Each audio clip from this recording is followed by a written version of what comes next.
We just can't cover it all in written information or pamphlets or anything like that. We do have that, but sometimes it takes just a little bit more one-on-one to cover all the information that's continually expanding even as we speak. We just get more and more technology or more information that we just then want to give to you. And luckily, we have more help this year. We have Jessica Lynn Johnson on she's on board as one of the producers, as well as Nancy Santiago, who's also on board as a producer, and she's been talking to a lot of you on the phone and giving you that information as well. And so we will be giving as much information about this particular festival as much as possible.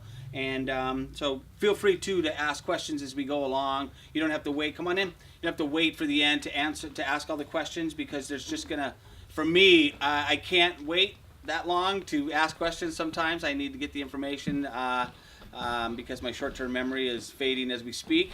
So I always have to find out quickly my information. So feel free to ask it as we continue through this. So don't feel like you have to wait till the end to ask questions, because I'm going to go through the stuff that you got in the mail or in your email from Nancy, just as far as our production info and stuff like that. But I'm going to go through it just because it's a lot to absorb and all that kind of stuff. So we have Brandon Lozer, who's our tech director, and he'll be doing most of the shows as far as tech goes, and he'll be giving you information as far as QLab and the kind of stuff that has come up recently as far as technology and stuff that we can do in this space. And he'll give you a little bit more explanation. One of the great things about, and the reasons we had this tonight, is because the stage is set up in the configuration that it will be for the Solofest. In just a few days, this entire thing will look like Christmas morning. And Brandon is one of the creators and stars of our big Christmas hit, Santasia. And that comes in here in just a few days and loads in, so you're getting to see it right before the calm, before the storm. Come on in. And so it's important that you see how it's set up and how we have this all, so that you get an idea of how this is all going to look before you actually come into the space itself. We have been hopefully upgrading the space and our technical abilities over the years to make it as good as possible. I told all of you, but I'll just go over a little bit.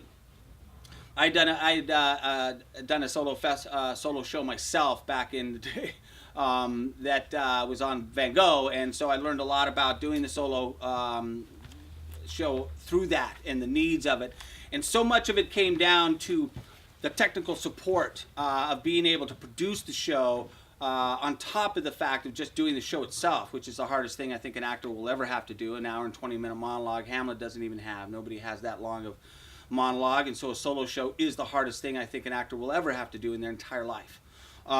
So part of the aspect of that is that there's a lot of details that are part of that to help do the show and mount the show and produce the show.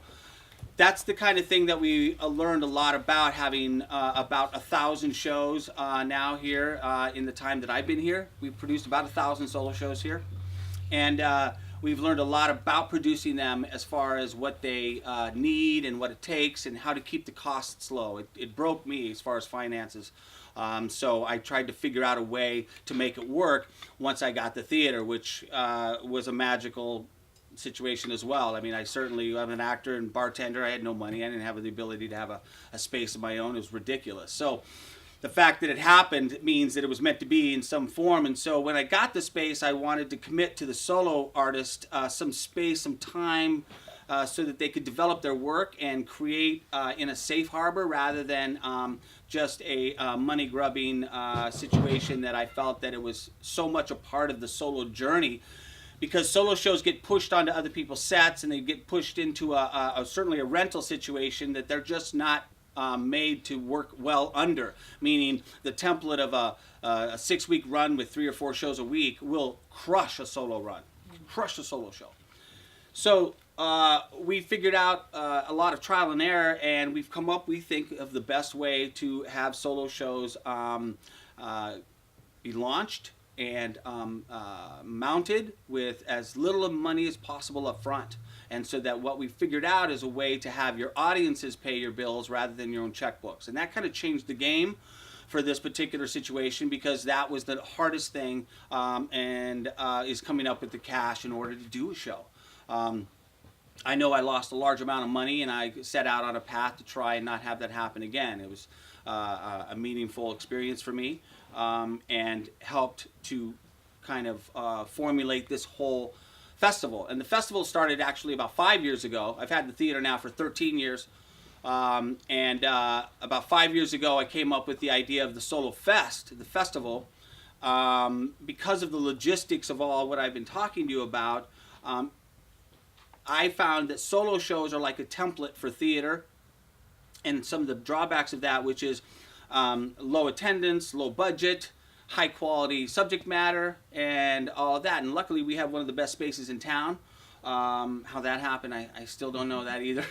But we're fortunate to have that. And so one of the things that we're able to afford to be in a space like this is the way we've configured the run and having everybody do a single performance. And what we found is that everybody can get enough people in for one performance to pay your bills. And that really changed everything. And so fortunately, we were able to work out a situation financially and as you know, with your contracts, to make that possible. And it works, and it continues to work every year.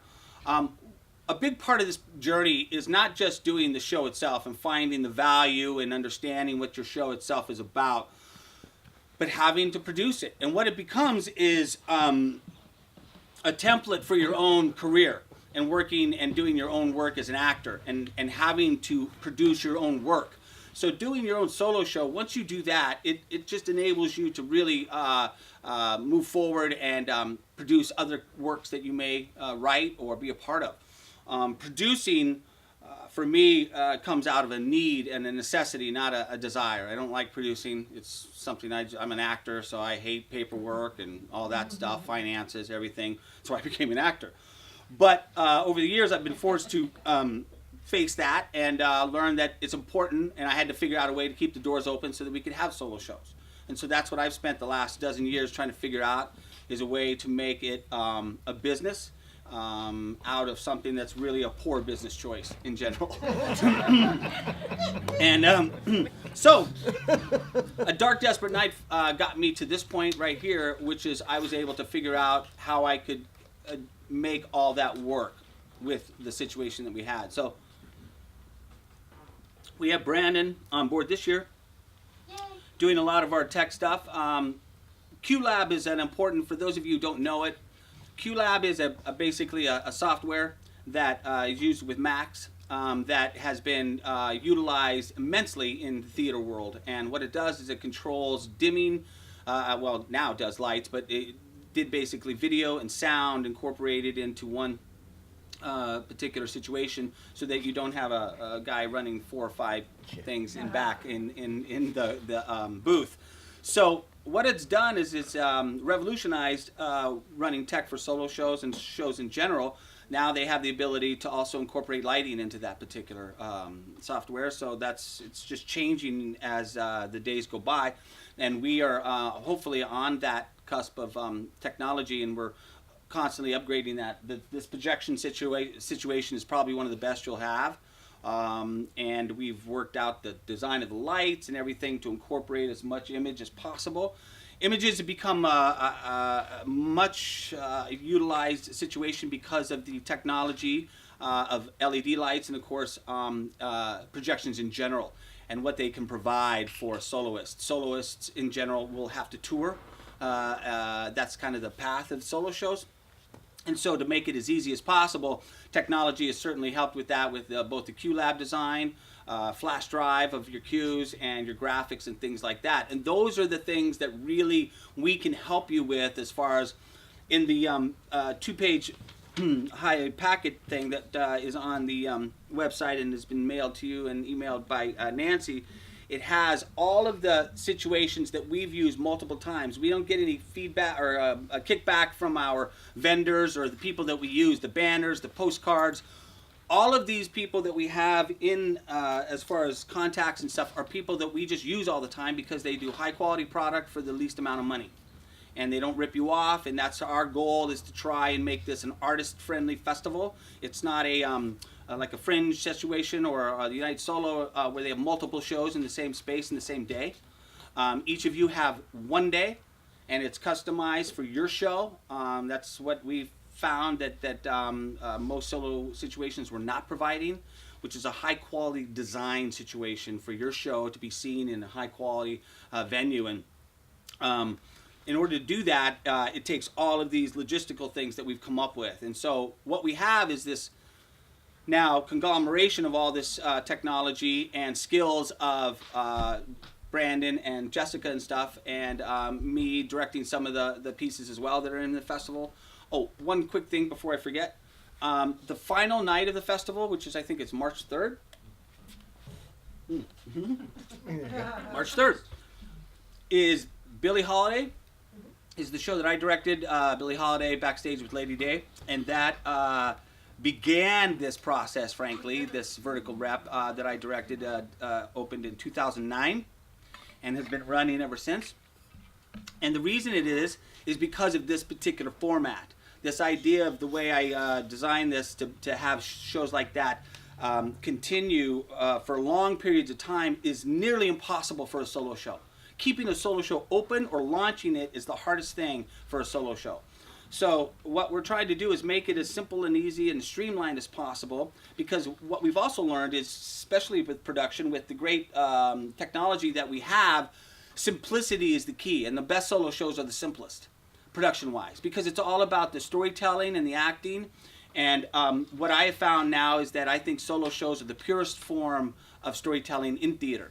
And it excites me because the genre used to be more looked at as more a showcase and a vanity showcase type of thing back in the day.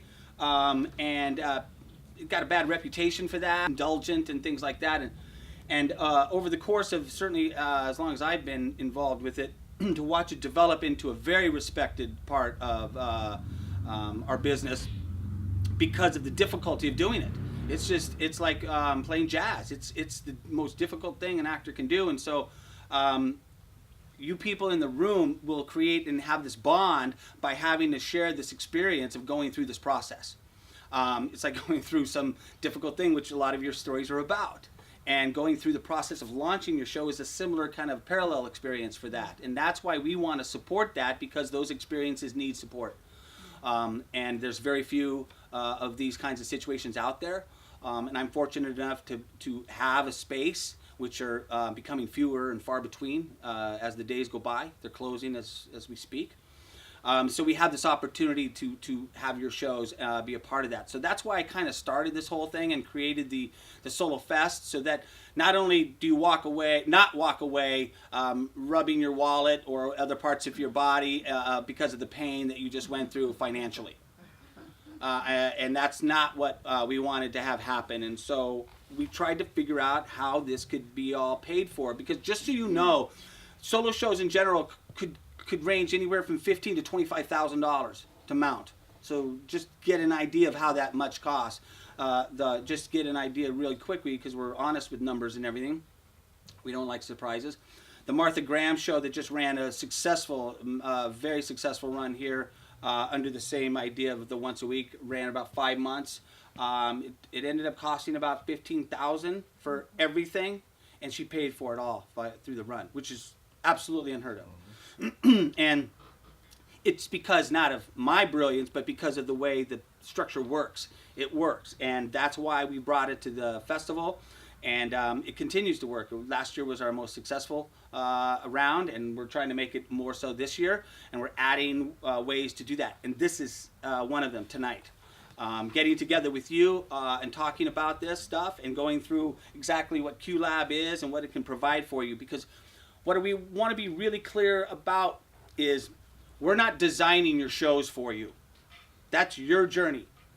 And Jessica's journey and your director's journey, that is done outside of our umbrella. We take your show that's been designed and or worked on, and then we put it into the space and launch it. That's our job. That's what we're doing for you. So we want to be really clear, and we don't like surprises. We don't want you guys to be pressured and feel like you're being taken advantage of, or hidden costs that you didn't think you were going to incur. No one wants that. Now, we don't like surprises. So we're doing things like this and having a lot of communication between you and I and our staff and people who are involved so that we can eliminate any surprises and have you completely calm and prepared for the day when you come into the space. And so a sample day, you'll come in approximately 1 o'clock on all the days except Sunday. So, Sunday, you do come to the space at 1, but your tech starts at 1 on Sundays. The rest of the days you'll be coming at 1 to load in and get ready, and then your tech person starts at 2. Wednesdays too this year? Yep, no, yeah, it's all the same. Okay, yep, cool. Yep. Excuse me. And so, what happened, then you come into the space, immediately you start going through your looks for your particular show, and then you'll do some Q to Qs, do a full tech run through, go to dinner, come back, do your show, have a little reception afterwards. Next day we do it all again for another show, and we do 60 shows in 60 days. Yeah, isn't it crazy? Huh? It's crazy, but it's great and it's fantastic, and it's continues to grow every year. This is the most we've had, and it'll continue so next year. One of the great things that we're trying to provide also is a community of soloists. Jessica's a part of that, and I've certainly been part of that for a while. It's a great community because of the shared experience aspect of going through this journey. And what we do offer during this process, and back to the Billie Holiday situation, is that we invite everybody to come see that performance for free, of course, on the final night, and that is our closing night. And then we'll have a party afterwards. And one of the great things about my particular production of Billie Holiday is it's expanded. And so the first act is her getting ready to do the concert, and that's how the whole show started. And she's talking to some reporters about her life while she gets ready for the concert, and that was the original show. And then at the end of the show, she goes off, and she's heading to the concert and says goodbye. We decided to expand it and have her come back for a second half and do the concert. So we have a 4-piece jazz quartet that plays in the second half, and it's an amazing chance to see these high-quality, world-class jazz musicians play this great music. And so that's what's happening on closing night, so you're all invited to that. We are also having an opening soiree, I guess, reception. This will be in the exact same place. It's either the 7th or the 8th, which is the Sunday or Monday after we open the festival. And that'll be happening right here. And then we'll just, again, have a little launch of the festival. And then what we also do is invite everybody to each other's performance. Last year we had by far the most turnout for everybody coming to everybody else's shows. It was really outstanding. One of the great things about that is if you have available seats only, we comp all of the artists so that everybody can come and see everybody else's work. It's important, I think, for everybody to see other people and their approach to the particular work. And that is where I think the art comes in to the work, is how you tell the story. The story itself is there, but how you tell it is the creative aspect, I think, of the art form. And so we're just here to help that. And so we just want to make very clear that you need to do all of your work outside of the space, just like shooting films and everything. You don't have a whole rehearsal process with everybody. You show up ready to go and shoot. It's kind of like that on the day of your performance. You will have already met with little guy, with Brandon for a dry tech, paper tech, which basically is going through your script with him and going through all of your needs technically, what you're going to need, so that he can then tell you how he can incorporate that into your night, and if it's going to cost for, let's say you need a particular design element that you have not gotten done or provided yet, that he can help with you, then he will then tell you what that will cost you, so that you don't show up on your performance day and be thrown a cost that you were not expecting. Because shows do cost to design, but depending on what your production needs are, that then will vary. Some don't have any projections at all. Some don't have very many sound or light cues. Some have a lot. So it just depends on the needs of everybody's shows. That's why we can't just give a blanket piece of information for everybody. because everybody's unique in their journey, their story, the concept itself, and the size of the show. Some of the nights we have 2 solo people in one night because of the length of their pieces, and that's another way to help develop their particular shows. So that is happening as well. Any questions up till now? Yeah. For Brandon, Yeah. I have heard that you're booked till like January for like graphics and all that kind of Well, stuff. that was to like design postcards and stuff like that. Yeah. I have our show opens December 1st, so I don't want to add anything to my plate before that, Okay. and I don't want to have anybody waiting and be like, "Where's my? I gotta send out postcards." So I already have. I don't want to say I'm available for that just yet. Okay. After our show opens, then I'll be more available. Okay, so that's December 1st. Mm-hmm. Yeah. So after that weekend. So. So, I third. mean, and my other question is the tech that happens like the day of the show, or do we get with you before that? We'll do that way ahead of time. When is your show? February. The 22nd. actual Okay. tech happens the day of your show, though. Yes. Okay. That's Oh, what you're sorry. asking. Like Yeah. the specifics, do we get a day before that to? We'll meet way before that, like in January for you, if you Which is the paper tech. the paper Okay. tech, and go Yeah. through your script and find out what your needs are and stuff like that. So you're not showing up on the day going, "Where's, I'm ready to go." Are you? Okay.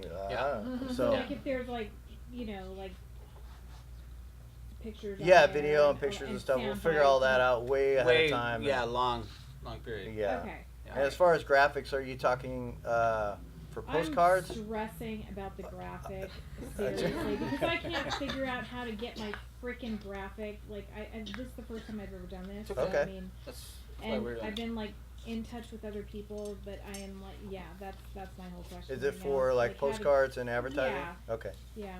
Gotcha. So. And it's an important thing because graphic is everything, just like the title of your show.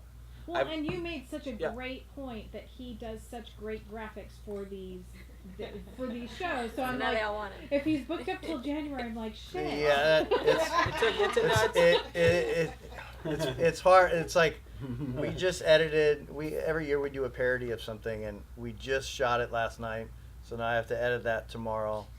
It's just my head is spinning right now. You're So a I'm like, wanted man. But we give you plenty of time. Yeah. We just this is how we are able to work it. And Brandon is getting ready to open this big show, and he's behind all the tech that is involved. But one of the things that we do want you to do is when you get your graphics and all that stuff, you can send them immediately and we'll to Nancy, and she'll collect all that stuff so that we don't bombard him with a lot of information and stuff before he's ready for it. Right.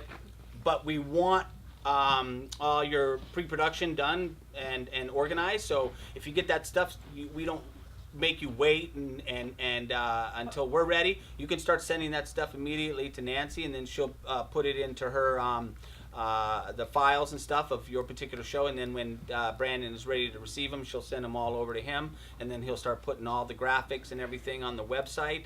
And one of the couple of things just off the top of you that you need to make sure that you do probably as soon as possible. Graphic, of course, is one of them, and then your brown paper ticket link. You don't have to use brown paper. We just had found that they're the best turnaround, the least price, and all that kind of stuff. we Yap City. Mm-hmm. They used to be free for a general audience. They take less than brown paper tickets does, and I find it's a little bit easier to work with, but We're still working in that transition so Yeah. that we can actually sell on the website. But we've been working with brown paper in the past, and just usability and all that stuff, and and that's getting something that Nancy knows. yeah, already, Nancy so. has as she's getting all your passwords and stuff like that for that particular thing, so that when you come in, we have all that information, and we just can print all of your lists for your reservations and stuff while you're still working down here, and we can have it all ready for the box office as you're getting everything else. And that's one of the support situations, that everything's happening while you're focusing on other stuff. Well, and here's my other question. Yeah. I just talked to another graphics person that said that he needs like specific like where it's going to be printed because he needs the specifics of how it's going to be printed because of how the design needs to be and all that kind of stuff. I mean, does that make sense? It does. I mean, you would just contact the printer, which we have on the USA Printing is who we use for most of our. And Ray's awesome. Ray. Ray at Oh well, Copy Hub. but he doesn't print postcards. Ray does I didn't printing think of all of our other I stuff, see. and Ray is. So do we need specific graphics for the actual poster you guys do, and then we need a specific graphic for the postcards? I mean, is that how that? No, works? that would be the same probably. Yeah, you don't. There are different graphics needs for different things now. Facebook, Instagram, Gold Star. Things that need different amounts of font or Like stuff on the size graphic. and all that Yeah, Yeah. size is a huge difference. Like Yeah. if you do like a poster, it's freaking huge. But then if you bring that down to a postcard, it's too much information on that. Right. So then you may have to redesign it. So remove some information. And Okay. and there's all these great things that we have learned that will help with that. Just so you know, postcards. It's like $55 for 1,000, and that's a great price when you Right. start looking at all that stuff. And grab some of those out front. Yeah. Grab anybody's anywhere and look at look at them. whether you like it. And some of them have too much information on Yeah. them. Okay. Graphics are key in just what you need, and you can go onto the website and look at other graphics and stuff like that. But it's important to know by looking either at your graphic or the title of your show what it's about, because that's what you're struggling for with audience, is to get them interested in either you yourself, friends and family, the subject matter, or the person itself that's the character that you're playing, let's say. And I would just add on to, if like, let's say you buy 1,000 postcards, I always was intentional about where I put the information of the date and the place I was doing my show so that I could slap a label on that for future, if you don't go through 1,000 postcards and you go on to do Fringe or whatever other festivals you do, Right. you won't want to be throwing all those away. We don't So put in- our date on ours. Yeah. For our Christmas show, we don't put a date on anything anymore. Yeah, and that's a reason. Same with banners. You may not all need banners, but it's a little tip that we tell our performers that don't put your dates or place necessarily on your big banner, because that way you can use it for any place you go. So you can buy a banner and it'll be your banner everywhere you go. And then the specifics can be either a banner piece that goes on the original banner for the place that you're doing it at, and it saves you just hundreds and hundreds of dollars in banners. And those are the kinds of things that we have learned over the years that help just keep the costs low and the quality high. That's what we're all about as far as this stuff goes, because it's normally the opposite. And for Yep. ours, do we put produced by Brian? You know, It says it in your contract that whatever on your postcards, and this is the graphic for the whole festival. You obviously all will have your own different graphics, but it does need to state, I think, in association with the Whitefire Theater. Did you send a little graphic link, like the little flipper, the person jumping? Did you have that? You know, like Fringe has like, put this on your. Yes, we yeah, Did the you the logos and, The logo, and for that's- Whitefire Theater Solofest and stuff, there's options already on the There are. website for that, so that you Okay. can just I'll pull go that look. off.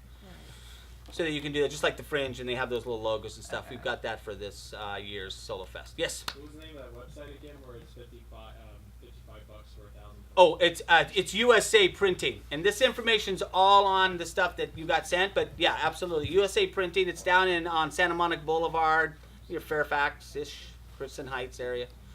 It's right across from the Lee Strasberg Institute. It's USA Printing. They're and And people need to buy tickets through through one of the, so you'll add the show to the ticket, I don't understand. Oh, I how gotcha. that I got works. what you're saying. Each show, because you're each independent producers, you have your own ticket situation. Meaning, you have to open up your own brown paper ticket account. Doesn't cost you anything. It's just to make sure that the checks go to you rather than us when it happens. So that's why you would do that. And so you go have your own link, set it up. And once you get that link, then you send it to us so that we can put it behind your graphic on the website. So they just click on your graphic and it takes them right to the website for your ticket. That's how that works, at least now. And we Like- set our own price for this. Yeah, the price in general, we've had it at 20 since we started. It's one of those things where we found that a lot of soloists want to keep it really low for their friends because they're all broke and all that stuff. And I've been there, done that. But what you find out is that this particular situation, 20 is a fair price, and it's a way that friends, family, and everybody can support your work. It's not about getting entertainment for a cut rate. It's about supporting you in your journey. And 20 has worked out well. Some people charge 25 so that they can do Gold Star and twofers and pay for the fee that's involved and clear net $10 per ticket. That's another way to do it. What is that? That's it in any, if you do a half price ticket site like Gold Star.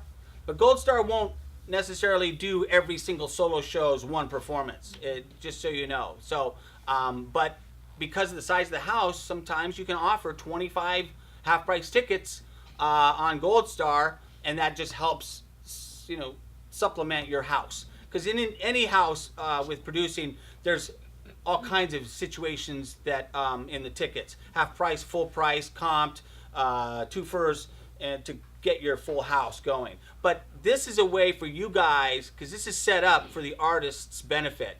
So if you sell this place out, which is very doable, you're going to take home a chunk of money, which is unheard of. Usually it's going to cost you thousands.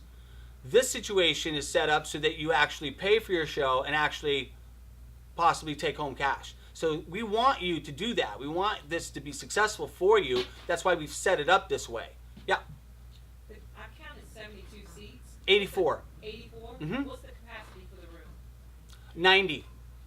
We have We have 6. We have a Yeah, front row 6. that we can set right in front of this front row, and so it maxes out at 90. You cannot Okay, go but over 90. Can't have over 90 people in the room. That's correct. In the theater. You're correct. Okay. Yep. For Thank fire marshals, and we have one exit in here, so we max at 90. Okay. You can, but don't, plan on 84, and then if you have people to show up, then you can spill into 90. But don't be, I wouldn't try and sell 90 tickets because you're going to invariably run into oversell, and there's no possibility of having people sit on stairs or something like that. Just so you know. Yep. I worked with a different technical director for each run of my show, and are you automatically the tech director for all of us? Or, Not for all. Or do I come to you if I want to work with you and see how much you charge? And Yes. Sure.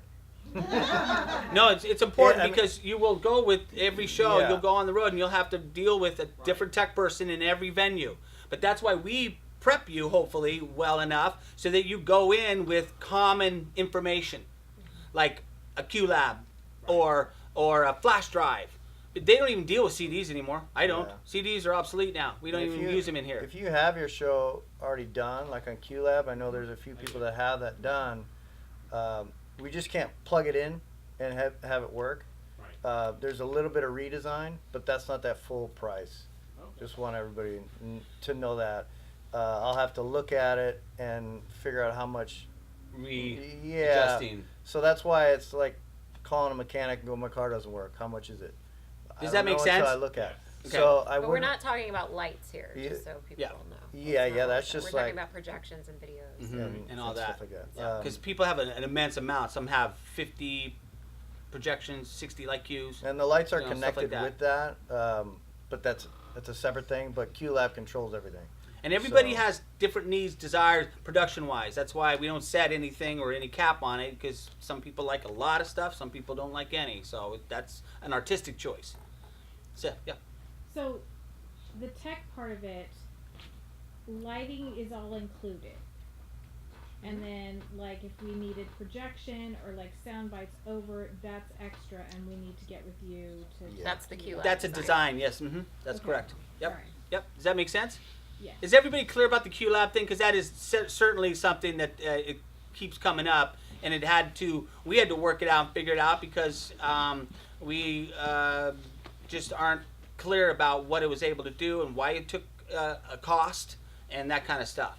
But because it's your design of your show, it's an important aspect of it, and that's why everything will vary from no cost to hundreds of dollars. So it just kind of depends on what your particular show needs.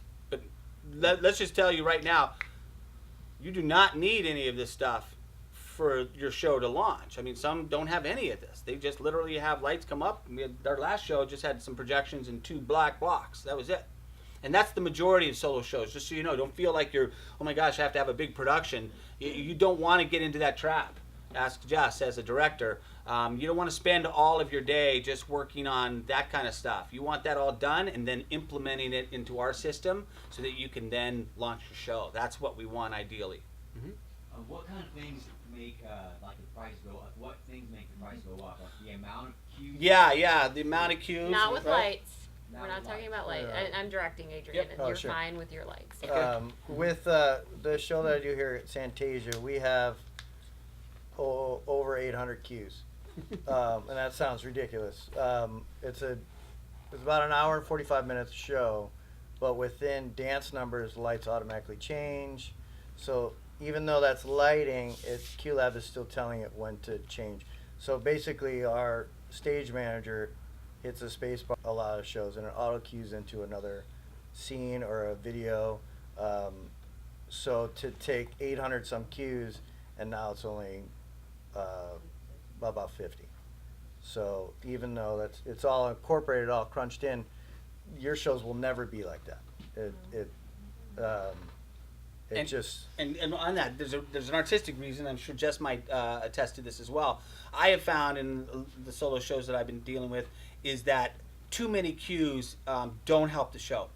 It actually makes it too much. There's too many cues. There's too much. You can't be distracting the audience because it's really about your story. And if you do too many technical things, it tends to distract the audience rather than focus them on what you're trying to tell them. It's But- just my. And Adrian, with your show in particular, and this applies to all of you and definitely the people that I'm working with. If you're wanting videos and pictures and sounds and things like that, that's the QLab design that Brandon's talking about. So that would be during your paper tech that you would set and say, here's my dream list. These are the different things. Yeah. What would this cost me to build that design into the show? Because once your QLab is designed, then you can take it to other places. Like he said, you they might have to adjust it a little bit, but then you have a QLab that's designed for you. Right. So simplifying, it's the sound, the video, the pictures. That's what could make the price more if you have a ton of those types of things. It's Right. gonna get more. If it's here and there, it's gonna be a lot Yeah, more affordable. we said the base was 200, and depending on it may go down. Like he said, some people have one image and then it's lights, and it's like I don't feel comfortable charging that much for Yeah. something that simple. So Yeah. to make it affordable for everybody, we needed to at least get a base out there so you have an idea.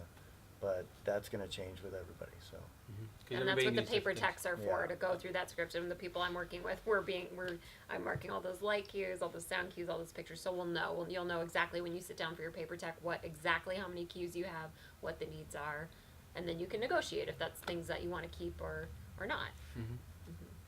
Yep. And then he can show you what he's capable of as far as what it looks like, because some of you have never launched your show. You don't have any idea what actually it'll look like. And now with, it's a director artistically, projections are moving from locations to textures, colors, feelings, things like that behind you. Because once you establish this behind you, you got to have something up there. Meaning this is, one of those things where once you say you're going to use projections, you can't just have a projection and then and have it then off for the rest of your show and have a big white empty screen behind you. It's just not a good idea. So And Brian, is this the one that they're using, or yeah, is it the this is roll it. down one? Okay, This, so no, it's this is one. exactly Okay. the one that we're using in this particular format. We can do it differently if you have to do the pull down, but we've gotten this to where it's such high quality. We just purchased a brand new projector that has even more lumens. I don't know if you know that, but it's the size of Brighter. the amount of image that's coming out. Yeah, crisper image, crisper yeah. and higher resolution. And the LEDs here are amazing. The amount of colors and design that you can have with that, and with gobos and creating different. We looks, so there's a basically lot. provide any- almost or have the ability to do everything that you'll probably need, unless you need a hologram or something crazy. But seriously, we can, and it's amazing what it's provided and allows us to do things for much less than it used to be. So it's exciting in that the QLab, the ability to preset levels of sound, so it's the same sound level every time. It's huge. Yeah. And then just to have to push that rather than adjust and do this and all that kind of stuff, it's really revolutionized tech for sure. Yeah. Do we schedule with you or with Nancy or For is that? the paper? You'll go through Nancy, and Nancy Yeah. will be dealing with Brandon. So just work Yeah, through just go Nancy? through Yeah. Nancy on that. Mm-hmm. This is probably a stupid question. Oh. Can we go for horizontally? What do you mean? Oh yeah. Oh yeah, they can. Equally. But as you can see, it's almost square now, but Yeah. it really depends. Oh, thank you that's a good point too. Your graphic, for if you're going to do a banner, like for the front window, it needs to be a vertical graphic, a vertical layout. If you go horizontal, you can only go at a max of like 3 feet for the window.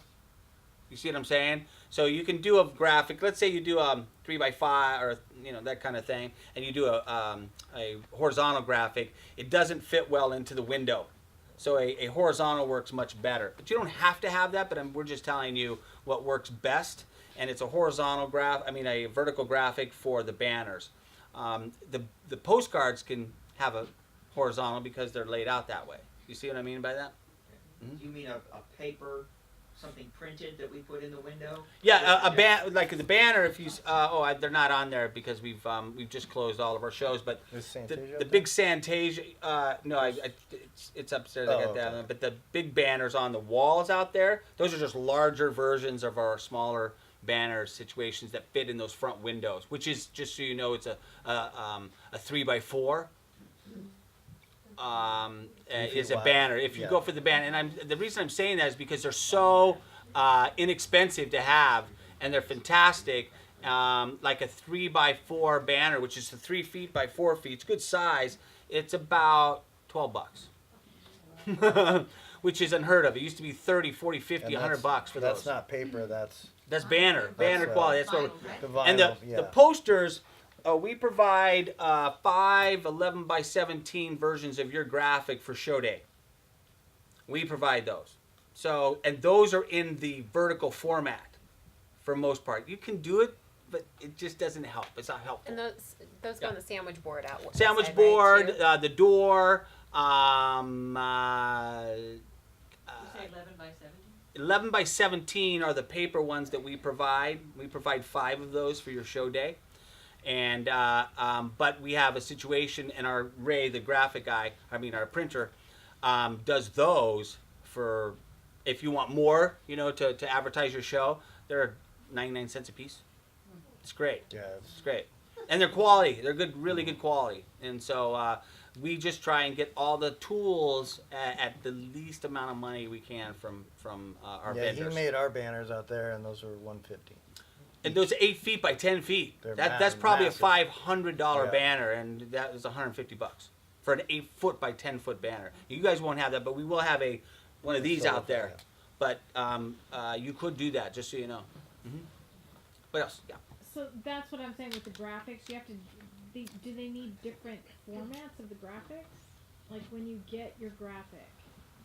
That's what I'm saying. You will need different formats. So your graphic person, whether it's Brandon or someone else, will definitely have to make different versions of your And they'll graphic. have to know who the printing person is, because Yep. that's what this one person was telling me. He's like, I need to know what kind of printing person I gotcha. I'm using. I got what they're because saying.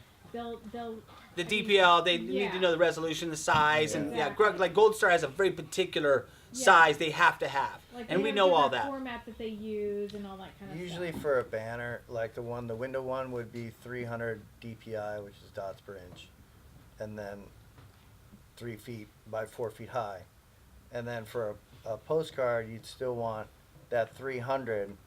Basically, when you take a low resolution, like if it's 72 for like a website, and blow that up, gets all fuzzy. Like you can't go through VistaPrint. to do You that. can. That's what we've done. That's what we just did For our the postcards like postcards? that. For postcards, you can, but the on the VistaPrint, what gets you always is waiting. You need fast delivery. Sure, If you're gonna get VistaPrint, make sure you get the slowest shipping, because it's no cost. Right. Because they always get you for I need them by tomorrow, or I need them in 2 days. Then they really get you. So Yeah.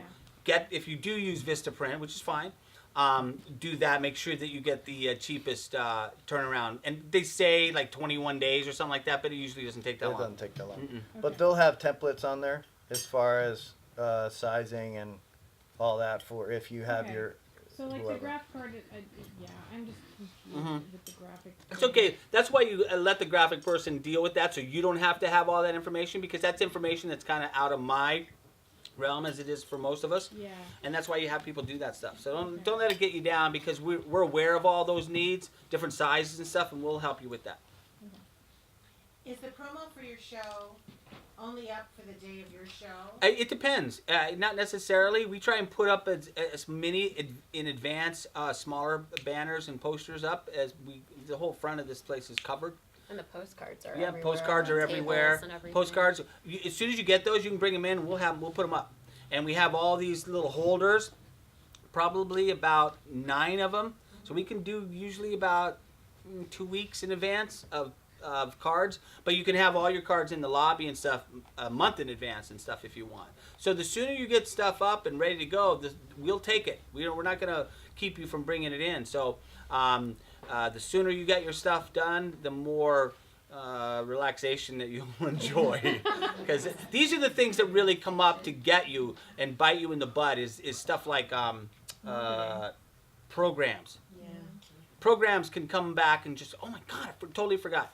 Nancy has just informed me that she is providing an unbelievable product for that if you need it. Again, we're not pushing anything. We just provide it if you need it, and it's way less expensive than other places will. And What, she'll she'll do a design nice them? setup Oh, for okay. that, and she'll then check with you, make sure you have it all, a nice folded program version, and then she'll send it to Ray the printer so that all you have to do is go by and pick them up on show day. So that's a big, again, those are one of those things that, just you'll forget and you'll just flip out about 5 o'clock because you forgot And that's completely. people's tickets, Yeah. right? Yeah. That's Yeah. how we should. So you want. Yeah. better. And so those are the kinds of things that come back to just too many details. That's why we provide things like the front of the house person to do all your box office for you and all those kinds of things. Those are the things that I found that really were slipped between the cracks and stuff like that. Just didn't get accomplished. So we try and do this kind of stuff, preparation, pre-production, so that everything gets taken care of in the amount of time so that on show day you just focus on doing the show. And that's because we know the pressure and we know how difficult it is to do, so we try and provide as calm and peaceful of a experience in the space as possible. So that, and we're prepped so that all this can be taken care of in advance, so you're not caught. I almost screamed right there, but I forgot you have Yeah, a, you Woo! Up here. In the Yep. black- I was wondering, because there's so many Hey, shows Pam. each week. Hi. If maybe we could programs like maybe like a barter, is that possible? Like All that's Sure, possible. yeah. That's a great idea, Pam. I mean, we do that a lot with, it's really great because what we find, just so you know, people ask this a lot, is there ever cross-marketing involved and all that stuff, but what I've learned is the synergy of people coming to other shows. They see your postcard, they're interested, they see that, they'll come back, and we have repeat patrons for sure. And so if it's a particular, like I said, something they're interested in, like Billie Holiday's music, they just love her, they want to see it, whatever show that's in, they'll come and see it, right? But whatever that kind of stuff works, depending on what your show is about, you have to go out and find your market. Most of shows are friends and family, just your general audience. Then you fill it with people that are interested in the particular subject matter and all that kind of stuff. And also, Until you- Solofest yeah. has a Facebook page, for 2018. So it might be a good way for everybody to connect and go on there and post about their shows and see the themes of everybody else and Yes. connect that way. And another tip, we were just talking to this on the phone, the ability to just do a video on your Facebook gets hundreds more views than just posting your graphic or a little blurb about your show. Just, hey guys, hey, blah, blah, blah. I've seen it go from little 850 views to, and 20 of just friends liked it when I just posted a graphic or something that was not a video. So videos really tend to get people to click and be interested in what you're doing. And if you have a little piece of your show or something that's about it, it's fantastic marketing. Yeah, and marketing the process too. Like, it just came from a rehearsal, or whatever it is. I just had a great writing session, those sorts of things. So you're starting to build momentum And in front of your community. absolutely, and on that marketing thing too, just reiterate, we have a publicist that's working for the festival itself. Each individual show may or may not have one. It's up to you. One of the great things one of the difficult things is that it's not easy to get reviewers to come to see one single performance. But luckily, there are situations that are out there. The Tolucan Times, NoHoArtsDistrict.com. If you pay for an ad, they will send a reviewer. It's very blatant pay to play, but it's how the critical mass now is starting to go for, is more of that type of situation. And when you can do that, it's a very important service that is provided if you need a review, because sometimes you have to do a run for critics to come and see your show, and that's also a challenge. So this way, they will absolutely come. And NoHoArtsDistrict.com also has a package with a reviewer of like an e-blast and an ad for a nice a low cost as well. So those are the things that will help with that, because it's all a combination of a bunch of different things that seems to work best. What was the last name? NoHo NoHo Arts District, NoHo Arts, that's North Hollywood, NoHoArtsDistrict.com. They get two. Was there Yeah, another Tolucan one? Times. Yeah, that was one. The Tolucan Times is the one source, and then NoHoArtsDistrict.com. And just go to that, click on it tonight when you go home, and you'll see they get 200,000 visitors to the website per month. Plus, it's great to start building your press kits, especially if you're looking to do Fringe or tour the college market or things like that, to just start to get your write-ups and put a press kit together, an electronic press kit. It's really important. So those are aspects that I get asked a lot about, which is the press situation, because everybody wants, critics, but notoriously difficult to get critics to come to a solo show. But this has provided a very easy way to do that to some extent. So, and the great thing too is that then sometimes critics will come just because the festival's happening, and they'll just pick some show randomly that's available for their critic and send one over.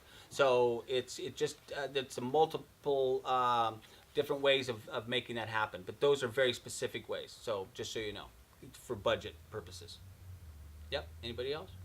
So in the marketing, we have we always send out every week. We're sending out our smoke signal every week. Our e-blast, which is 2,500 people on that, and we do that every single week. And we'll continue to add all of your shows and everything in that e-blast.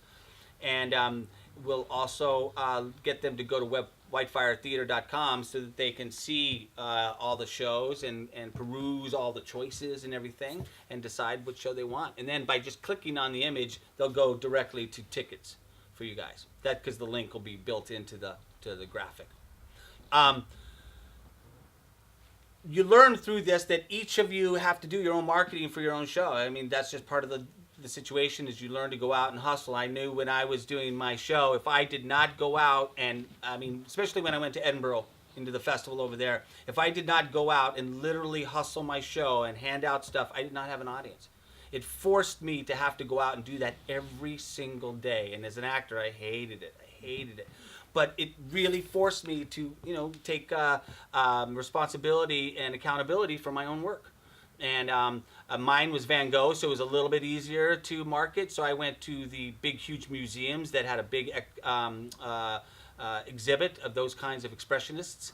And I handed them my card and said, see them on stage after you've seen them on the wall, And I went through the whole line, man, because I knew they were interested in Van Gogh.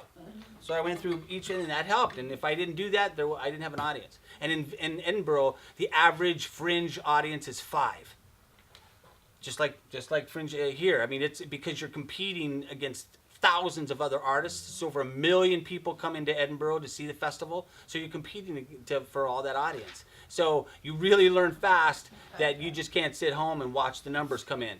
That just doesn't happen that way. So this is a situation that forces you to learn how to promote and produce your own solo show. And can I add? Yeah, with the absolutely. With the LA, it's got LA Female Playwrights Initiative. Mhm. Is a really excellent organization for females. They've sent out lots of blasts about my clients' shows and That's things. Jenny, And right? Jenny Webb. Jenny Webb, yeah, she's an awesome just promoter of female A female, playwrights. mhm. So the Los Angeles Female Playwrights Initiative, I would encourage you guys to get on their email chain, reach out to them. Jenny Webb is the head of it, and they're very generous about helping promote. So, Yeah, they're especially always female asking when they get our info. They're saying, "Hey, just so you know, females come Right. here," and we send them. Yeah. I just, a question back to, you said there's a Solofest Facebook page, so it's Yes. gonna be live, so are we posting on that, or we're asking you to post for us, or we can? No, Yeah, you you can can. post No, on you there, you yeah. can go and put. Yeah, So we can- Solofest 2018 is the page.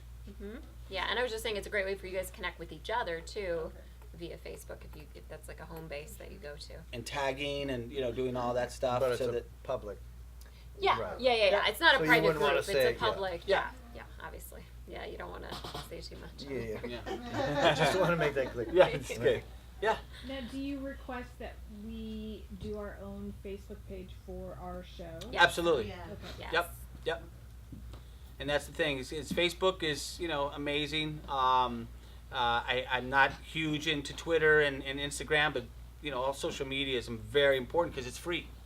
The best thing since then, I mean, for me, it changed everything when email happened. For here, because we used to have a huge mailing list we literally took $2,500 just to send out a postcard mailing. We had 10,000 hard copy mailing list when I took over the theater. Yeah. And then email came and boom, wiped that whole thing out. And so it really, really helped theater because it was free. And we were always about the free. So, yeah. That note, can I just say, make sure everybody uses a hashtag when you post, have like hashtag Solofest 2018, or everybody Yep. knows That's what great. you're gonna use, because that's another way. They, it's been, I've heard people say that if it doesn't have a hashtag, it didn't happen, because it only happened. Ah, so funny. So, Yep. if you use the Yes, Solofest thank you. hashtag. And we have different hashtags, I think, for Whitefire, where the Whitefire Theater, and we'll get You those. can also link your Facebook page to Instagram or Twitter, so Yep. you only have to post once. It's not like That's you great. have to manage all those accounts. Yep. It Yep. grows your net further. And Yeah, that's thank cool too about, helping each other out. Information that you might have that you learned that someone else may not, and you guys working and supporting each other is what this is all about. We have a certain amount of information that we're trying to share and support with, but you guys certainly have your own as well, and information through social media is certainly one of those. We're still trying to find out better ways to do that and all that. So if you guys know of ways that helped with your particular show, maybe you did it before and it really helped with marketing, we're all open for that. Everybody just wants to know. We're all open to good new ideas for that. And I think crowdfunding is a really smart idea too, whether it's now or later down the line. I've seen a lot of my clients just be so surprised by the community support of those around them to help them Even for mount their this? shows. Yeah. For Oh, yeah. just for any iteration of your show, Absolutely. I've seen like Brooke and Tara, both of them, like the funding that they got. Yes. and, yeah. Because see what I found, solo shows usually deal with some very particular issue, right? Right. Abortion, adoption, infertility, abuse, whatever it is. And so I think one of the great things about solos is that it's not like it used to be about just the experience of maybe going through cancer, or that you went through cancer. Now it's how did you get through it? And that to me is the valuable, the insight that you have all gained by going through this particular situation and sharing it with the audience is the magic, I think, of the genre. And that's what it does, I think, that others don't necessarily do, because they deal with very personal issues, transgender, all that kind of stuff that's happening right now. I think the solo genre is the forefront of that. It's certainly dealing with the issues. Theater in general does that. It deals with issues that can't quite get on film and TV, and that's kind of its job. And I think solo is even further than that, and it deals with all of that kind of stuff. Oh, Your thanks. phone heard you say Siri. Ah, boom, it answered me. That's kind of how that seemed to happen. So that's where we're at with that. Yeah. Oh, yes. Anybody else?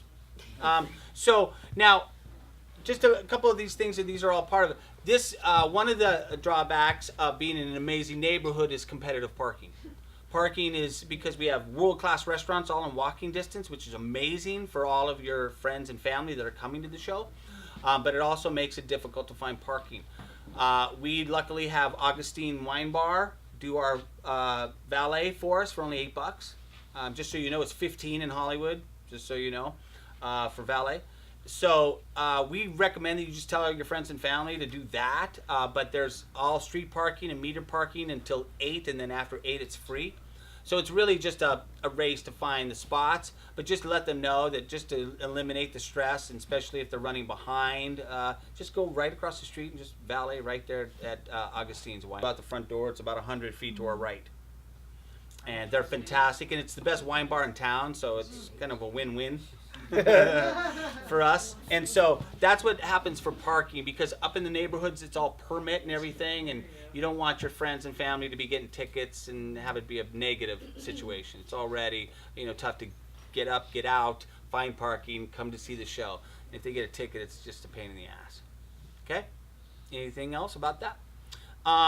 So the tech thing with Brandon is your scheduling through Nancy is just what you're going to need outside of what necessarily we provide, because that starts getting into design and things like that. So depending on who your director is and what you want design wise, if you've never launched the show, then you may need to talk to Brandon more so than someone who's done it already and has all their stuff ready. Yeah. If we need any set pieces like a table and chair, Mm-hmm. is that something you guys can help us with? We have like a repertory of furniture pieces that we use. They're all mostly black because for obvious reasons. So we have tables, chairs, a hat rack, a bar, You have black boxes. rug. We have black 3 boxes. black boxes that are just cubes, and we have 2 more black boxes with chair backs. Can we see those? Okay, Yeah. that's super. You good? Need a hand? No, I just got here, dude.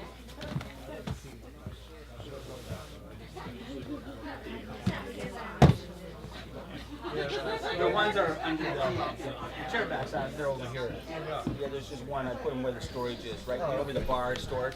Yeah. They're set right in there. And then black table, chairs. We have tons of chairs of different kinds. We have caneback chairs, black chairs. We have like a Louis XVI chair, upholstered chair. We have we call it a Vegas upholstered, modern-looking chair that's in every Vegas hotel room. Things like that we do, and we have a lot of props. So check with us and say, hey, do you happen to have a cigarette case?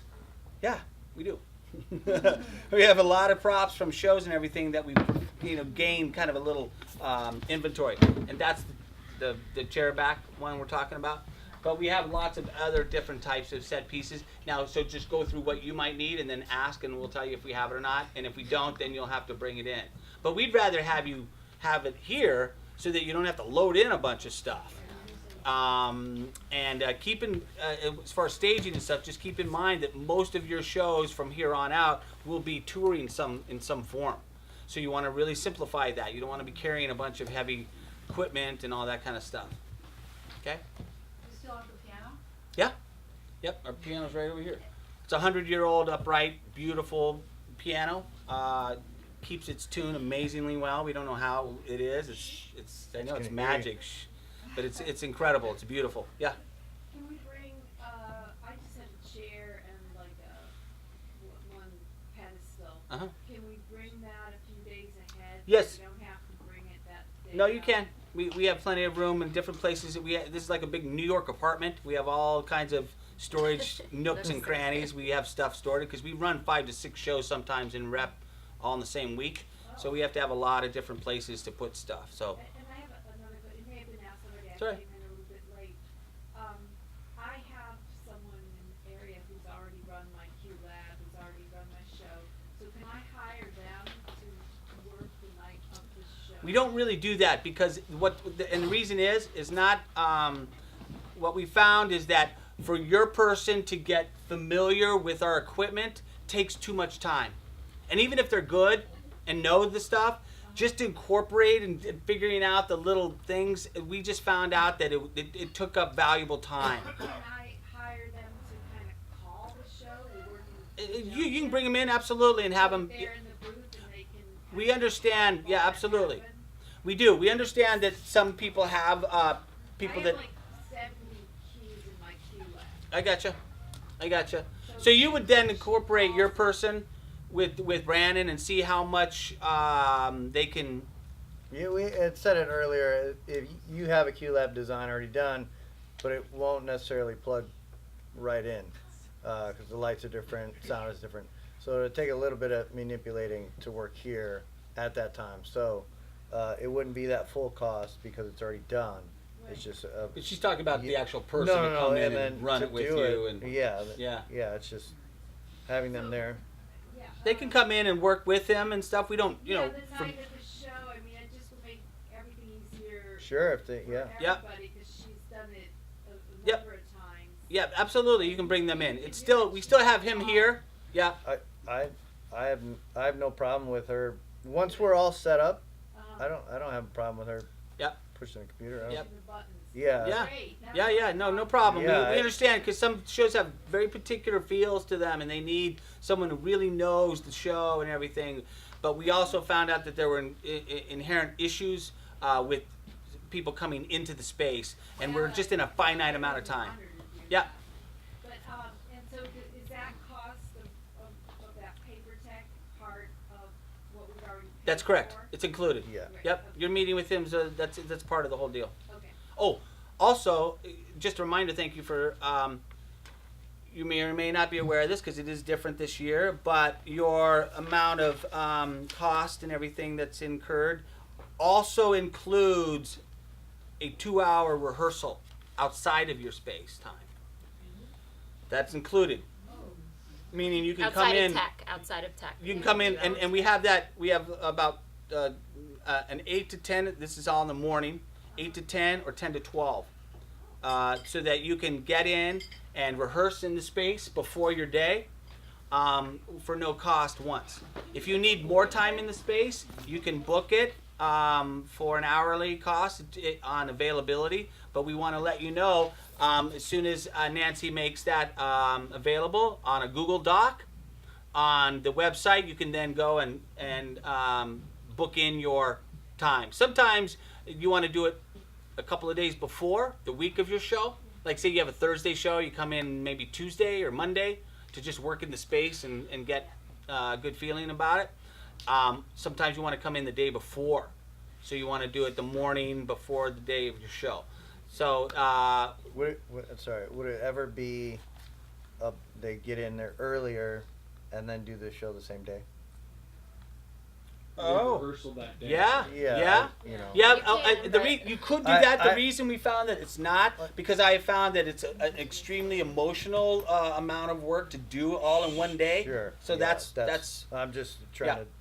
absolutely. And on that same note, that's why you guys have to tech the same day of your show. We know it's not ideal, but it's the only way we can customize your design for your show.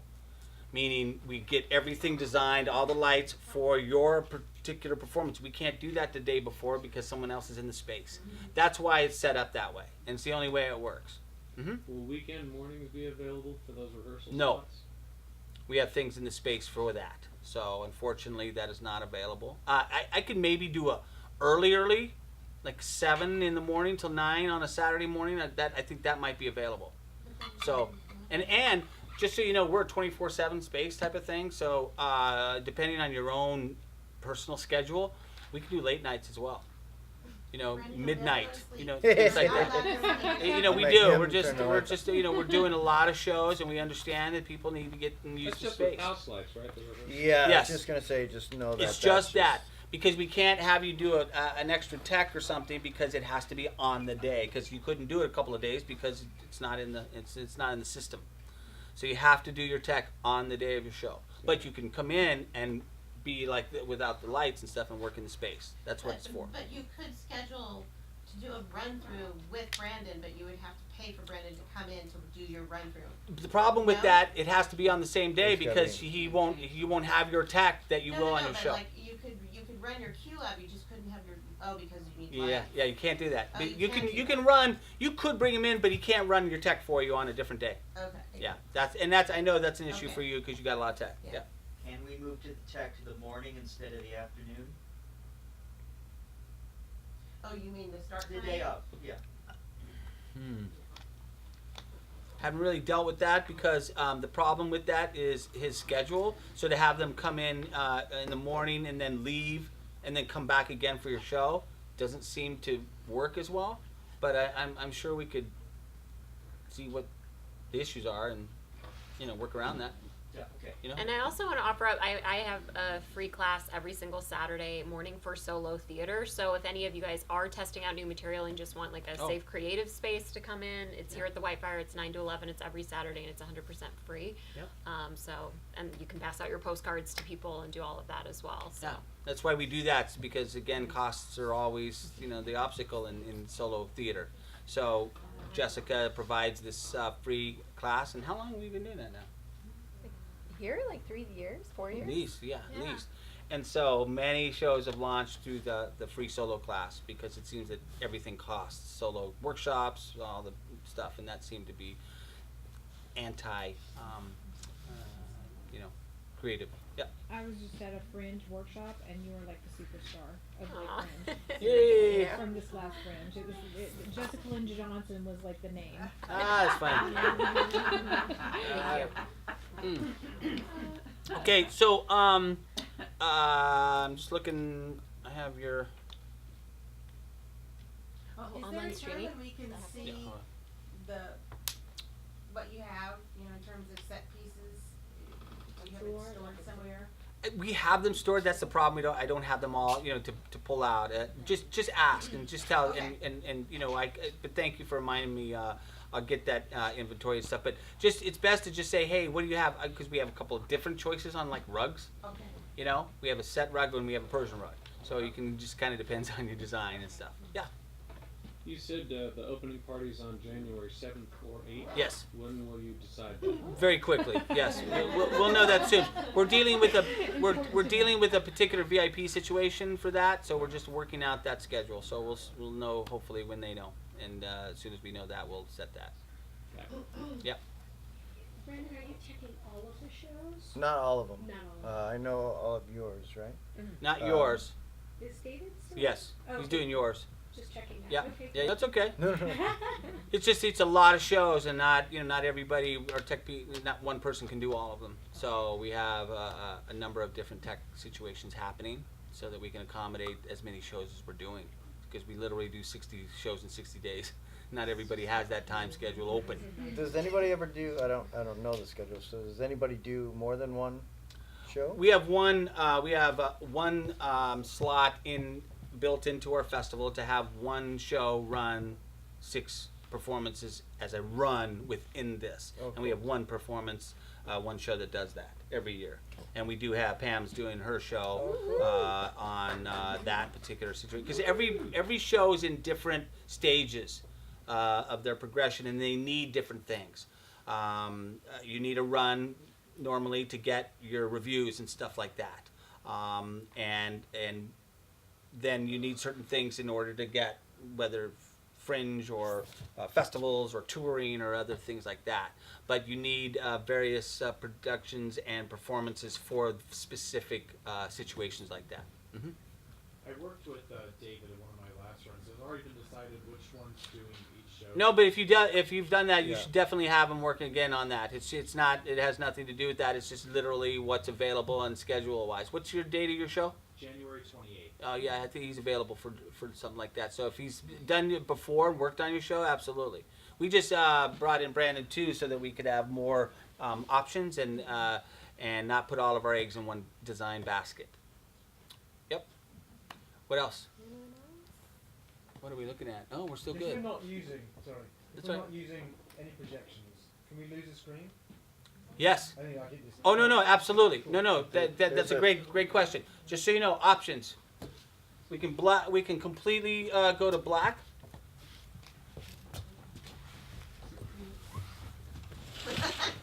And behind here is a faux brick wall. So the faux brick wall is the entire back wall. So let's say your show takes place in New York Bronx or something like that, or an apartment of some kind. The entire back wall, and you can project onto the brick. and it looks very It looks cool. great. I mean, you can also project onto blacks the curtains, and we have curtains that close here so that you have a shallower stage, or we can also close the blacks against the back wall now, so you can have a deeper stage. And you have wings. The wings can move and open as well. We just have them so it kind of makes it more intimate. But this stage is one of the largest ones in Los Angeles for this size of house. Is a 20 by 30 stage. So And 15 you have a foot private bathroom backstage. Yeah. Woo! It's the little things. Yeah. Yeah, and a huge dressing room. Options with the screens, that's a lot of options. We just have options for you design-wise, and you can certainly just figure out what you and have that time when you come in for the meeting. You can have Brandon show you what it's going to look like, so you have the Is different. that Shelly up there? Yes, it is. At Fringe, you used a white screen, right? Yes, I did. Yeah, it looked It's beautiful. just like a regular. A movie pull-down screen type. Yeah, they can be. Yeah. Yeah. And if- you ask when where the meetings are. Oh, yeah. So So it's gonna be here or? Yes, it's here. not? You know, the Yeah, meetings yeah. are here. that way we can take you around and show you. Yeah. Have you listened to the music over the system, or something like that, or see the projection on the wall versus the screen? Will that work and that kind of stuff, so that we don't spend all of your time on your performance day to go over that stuff. Does that screen go up and down, or is it a permanent? No, it's just a big. We have a pull down smaller screen. It's a 10 by 10. Okay. This is a 15 by 15 projection material. It's permanently up there. No, this thing No, comes I right think down. so. I'm pulled down in about 5 minutes.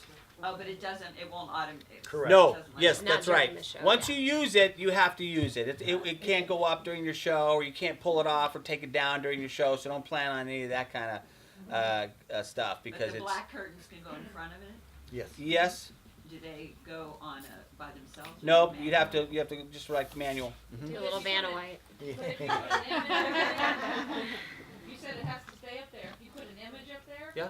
Then you just gotta keep changing images, or it looks weird, or it goes back to this thing. Well, I'm just saying, if he takes this off, if I'm performing and then it just goes to white, it's a huge thing to deal with visually as an audience, Right, and when it's just- something's not behind you. So sometimes even what we've done sometimes is project more brick. So all of a sudden the whole thing's brick in between that stuff, and then a projection of something, then it goes back to brick. You see what I'm saying? And design is so amazing, the stuff that you can create, and projections have really changed, I think, the whole situation. I'm a big fan of them, but in a creative way, not just a different. One of the things that's so advantageous to it is because solo shows tend to take place in a lot of locations, parts of your life, stages of your development, whatever, and so they tend to go like this a lot. So having a particular projection can really help that. And they could build in black screen, right? Yep. A black screen to Yeah. look neutral too. Yeah. So then there's just different ways. Sometimes you just don't think it can be projected on any kind of material, and it doesn't have to look like a movie. Like we projected onto pieces of wood, a fence, a hood for a car. You can project on all kinds of stuff now. So it opens up all kinds of possibilities for that visually. Okay. Nobody else? No. Yeah. Yeah. I'm sorry. Probably no, you can't do it, but can you ever project on 1/3, project in the middle, project on the other? Yep. You can, so you can switch them. You can. Yeah, So, the Q levels. Yeah, QLab. I don't.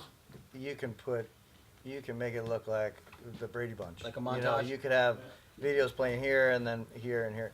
You could have that, thirds as well. You can do.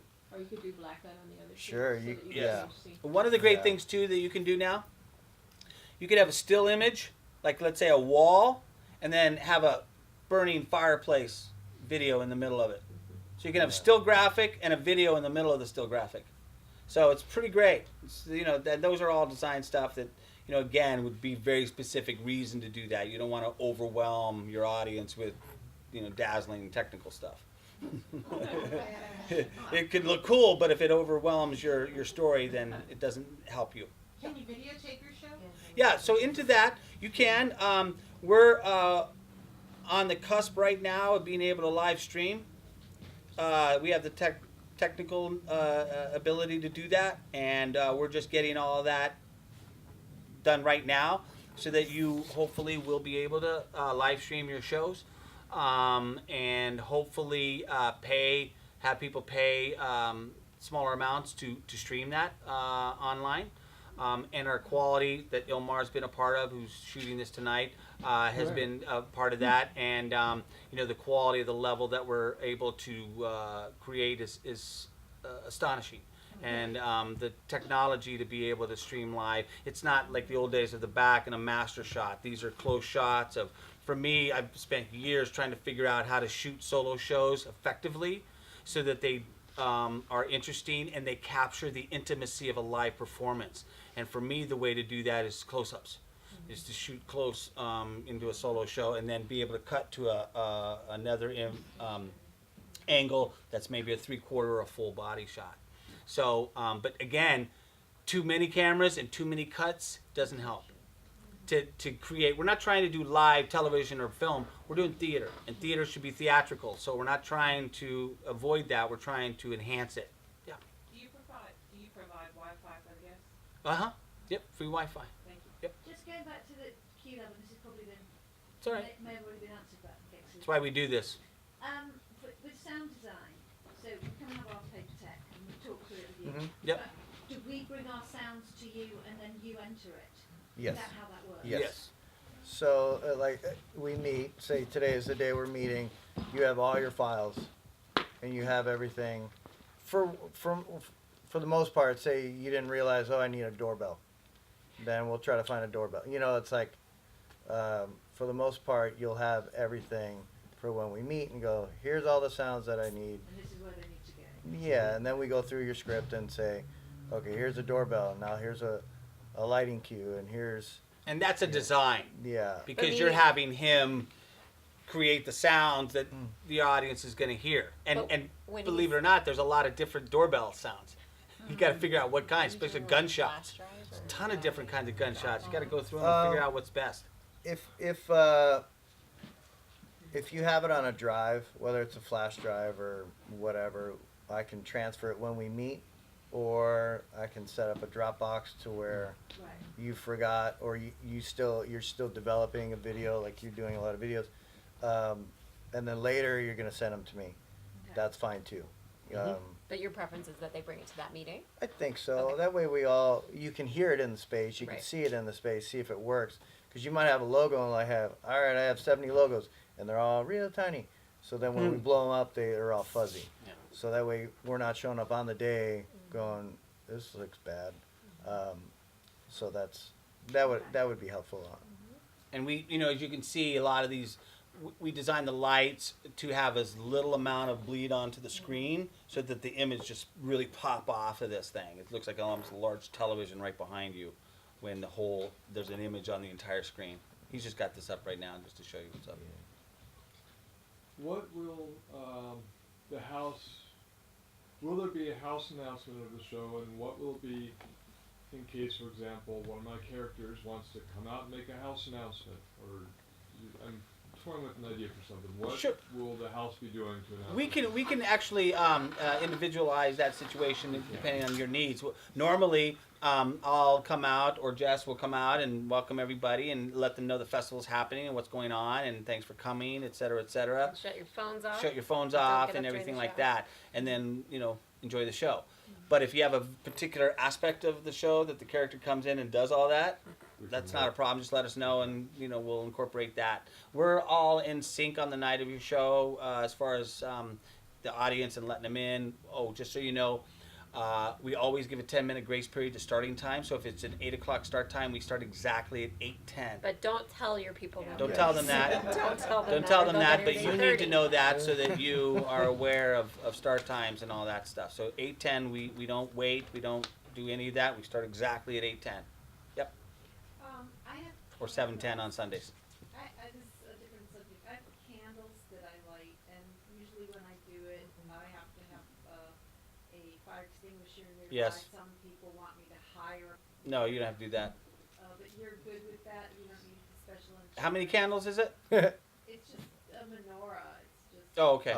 Yes, we were good. Candles. we'll have a rabbi off stage to hold it for you when you. No, it's a good question because candles are fire and it's an issue. But again, just let us know. He'll know that you have a menorah to light, and we'll make sure that everything's cool and all that stuff. But fortunately, we're really great with all of our fire situation, and we're completely safe, and all of our permits and stuff are up to date and all that good stuff. So, yeah. Do you guys have people like behind, like the stage, like say you're switching through scenes and maybe when you come back on you have to bring like a table and a chair, like We don't, but you may need it, and you should have a person to help you with that. We don't provide any stage crew or anything for like show or movement or anything like that. But some people need a dresser to help them into different costumes and stuff. So you would bring a friend or whoever's doing that, but you would be doing that. Yeah. Yep. For an 8 o'clock show, what time is the box office open? What time is the house? 7. open? Start The at house? 7. Yep. The house and the box office starts at 7. We open the house at 7:45. Quarter to 8. Yeah. Sorry about that. Yeah. 7:45 is when we actually open. Yeah. Sometimes I'll see this with shows that they'll interview people after the show. Must you be out? We don't put a cap on it. We know this is your one-time big show, but obviously we don't want you hanging out till 1 a.m, drinking with your friends out on the sidewalk. But we don't push you out. We have the party and everybody hangs, and this is what we do. So we don't force you to get out. And there's no quick turnaround because there's another show coming in on your heels. Where they threaten you. Yeah. Yeah. Friends, they threaten you. I know. Believe us. Believe us. We know. We've done a lot to go of home, but shows, you so can't stay here. we understand. Yeah. Is there any place to see any of those recorded past shows that you guys have done? Yeah. I can hook you up with some people that sure. the shows I did last year and stuff. Yep. Yeah. Yeah, and those are shot a little bit differently because they're videotaped rather than streamed. And different people are doing that, so they may be a tad bit different looking, but you'll be able to see. One of the great aspects of this is that we're so thankful is that the people who built this theater from a antique store were filmmakers. And so they built this as a film insert studio before it became a theater. So there's sound buffering on the entire side of this inside of this theater. So it's like a sound stage in here. So it's incredibly quiet considering you're right on Ventura Boulevard. So because of that, it has created probably one of the best sounding spaces in the entire city for that. And so it's but it also can lull you into not projecting because it's so quiet. But you need to project because it eats the sound because it's like that. It doesn't bounce off the wall. So you still have to project, but it's really quiet in here considering we're right in the middle of a huge, metropolitan city. And I want to, if anybody does need a videographer, SoCal Studios with Teresa Stroll is awesome. I can introduce you if you want to email me, soringsoloartist@gmail.com. It's my email. And I'll connect you. Yep. Which is very and we reasonable. can, hook you up with that kind of stuff. Again, everybody needs different things, and we just provide, kind of a buffet of choices. And then, depending on your budget and needs, then you'll just choose what you want to go with. We don't force you or get any kickback or any of that stuff because that's not our purpose of doing this Teresa festival. gives me a lot of hugs. There you go. And she's a good hugger. Yeah, she is. Yeah. Question for Brandon. As Yeah. far as sound reinforcement, if I brought in, say, a microphone, but not plugged in, A do you prop? have the setup, or would I have to bring in the whole setup? A wireless. Wireless. Right. I can plug it in. I have a 6-channel output. So what we do with our Christmas show, we'll have these two and those two, and then we have one back here. So it's 5. We have an output here that won't be there that's just for our show. But you can add extra speakers, and I can throw to wherever that is, or we can you can have your wireless microphone. Yeah. You don't necessarily need a microphone in this theater, but if it's something that enhances Something your worth show. considering. Yeah. It's a thought, but just so you know, and it doesn't at all have to do with what your choices are, but we have found that sometimes, because some people just want a wireless mic to help their projection and stuff, that it actually is a disadvantage because the audience looks at you going, why do you need a microphone? It really it's a detriment to the show rather than enhancing the show. And so you really need to be very specific as to why you would want a microphone in a space like this. But it certainly has been done before, and we have all the technical ability to enhance that for you. Yep. I know you have some more questions. I know you do. Over here. Yep. You have someone? Yeah. Yeah. With the programs you had mentioned Yeah. that you had a line, your printer does the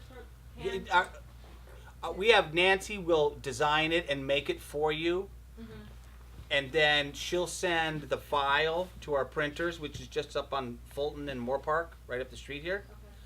And then you'll go by there on the way to the theater that day and pick them up, so you have them all ready to go. What's the cost on that? It depends on how much you need it, but just an average is like maybe $100 to have her do all of that for you, the graphic and everything. So just an idea. You don't have to do that, but it's just a service. Normally that kind of stuff can be into the hundreds and hundreds of dollars to have someone typeset and do all your program stuff for you. So I think for $100 she'll turn it around for you. It's just a guess. What's the cost for printing them? Oh, I think it's for 100. You'll be paying $60. I think this is about. Is that like a color logo? Yeah. Okay. He's just a fantastic job. He's so awesome, Ray, who's doing our, because he usually with printing you have to get like 500 minimum to get stuff made like that, but he'll print as many or as few as you need. So it's cool. Is that like a one-page folded? Yeah, or is it, yeah, it's a one-page folding. Because you don't need that. We've found that either just one page sometimes it's not folded like this. That can be like that, but we've also had just full pages where it's just a one side because it's only one person in the show. So it just depends on the subject matter for your show. Sometimes creativity goes into your programs themselves. But everybody's different. We just provide because we know that's one of the things that people just go, I forgot that. And that's why we have that ability. Yep. I saw. How many people have QLab have their shows designed already? Okay. Okay. 4. Good. Just trying to think of the other details and stuff. I've covered every single thing.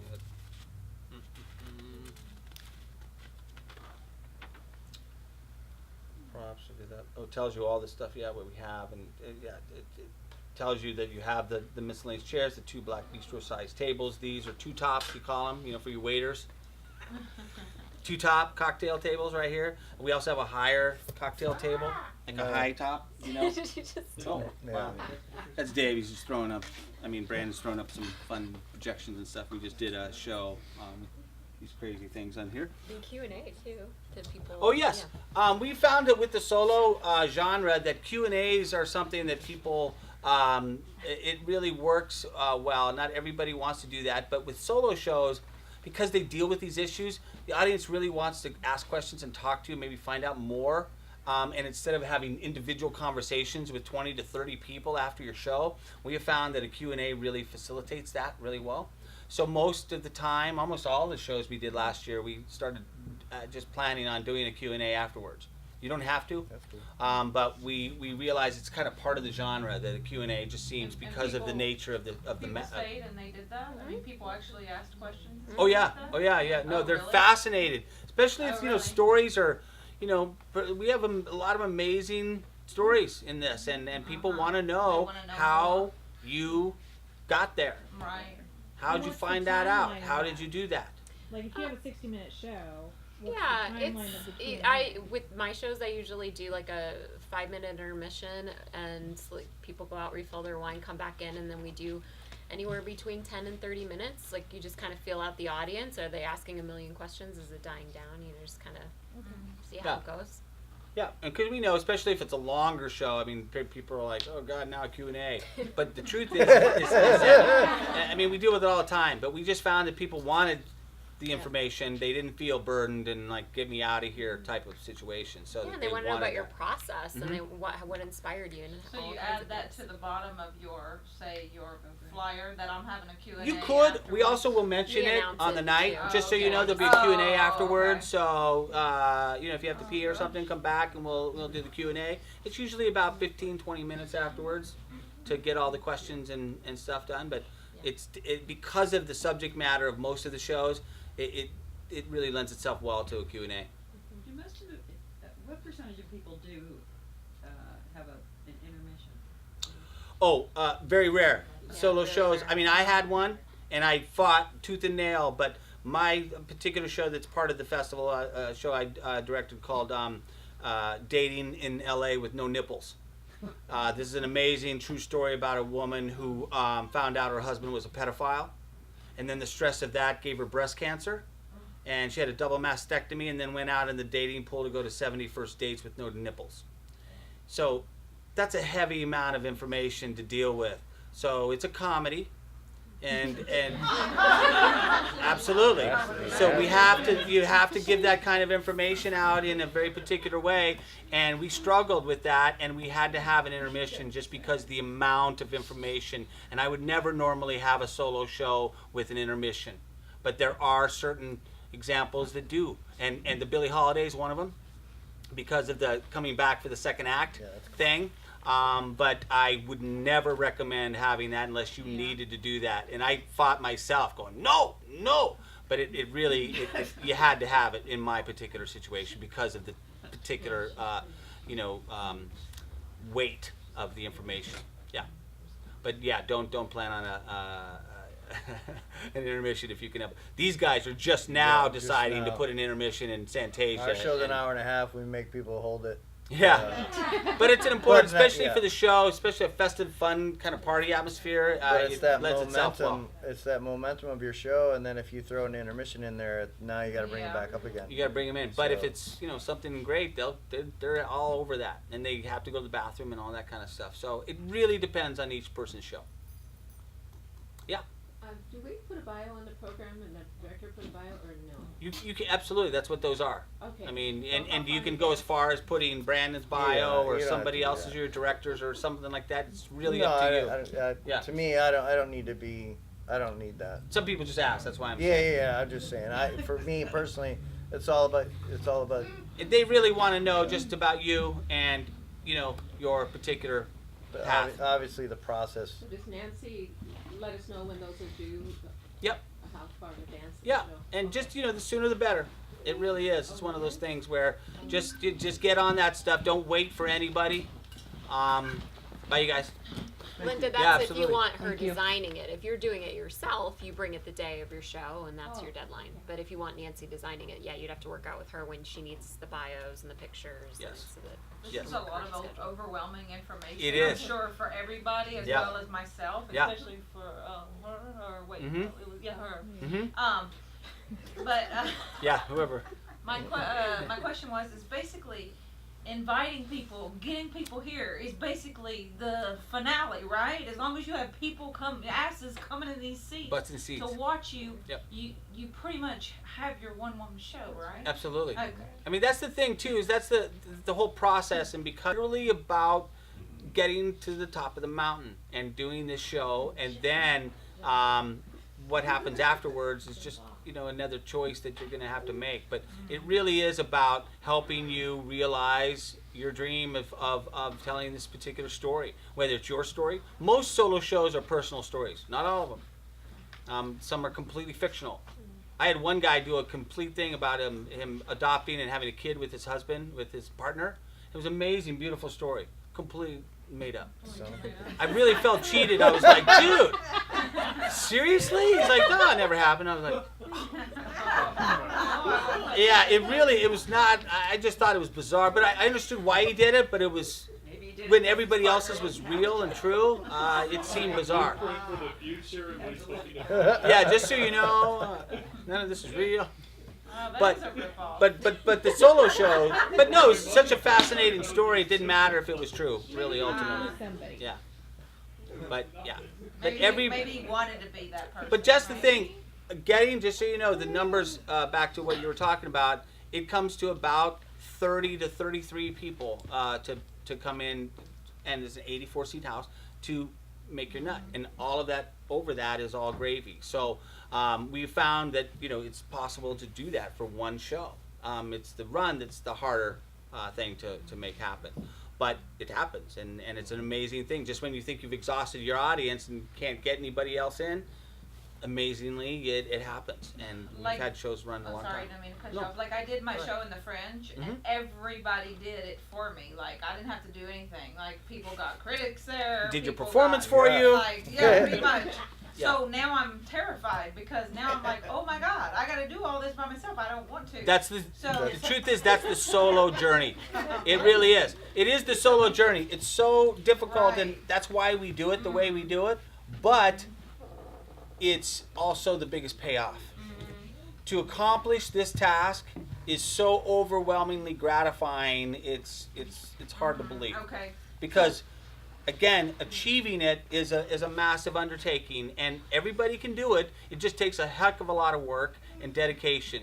But the beauty of that is that in this business, nothing great is ever easy. Right, of course. And of so course, of when course. you do your material and you're able to stand up here and tell your story honestly and beautifully, it doesn't get any better than that, Right, frankly. right, of course. So, So- if I wanted to get some I know you talked about the critics Yep. earlier. I had a couple critics at my show before, Wow. but if I wanted to get some out, you said I can just call them up You myself? can, and let me just tell you, this is a great story. You can. Usually, you need a publicist because it's about connections. The money you pay for a publicist is you're paying for their connections. You're paying for them to call up the person at the Times or whatever and go, hey man, I got a great show. You need to come see it.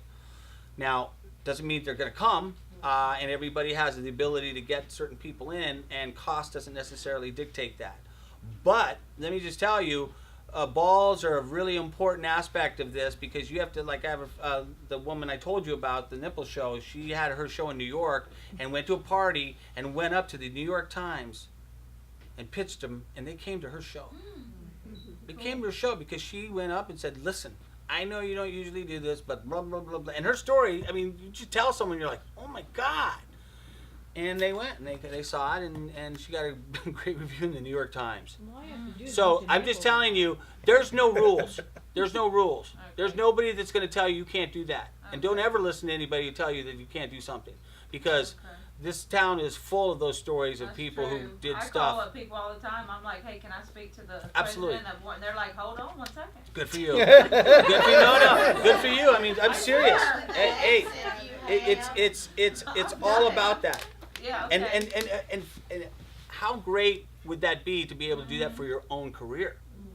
See, that we can't. That's why we have agents and stuff. Who's going to pick up and cold call somebody at a... Oh my God, I've cold called so many people. Well, good for you. You Oh my rock God. then. Oh my God, I've gotten half on the phone and half See? hung up on. But Well- I've gotten half of them on the phone. There's telemarketing for you Yeah. right there. You know, it's about the numbers, about dialing. So Right, right. fantastic. Then you shouldn't be worried.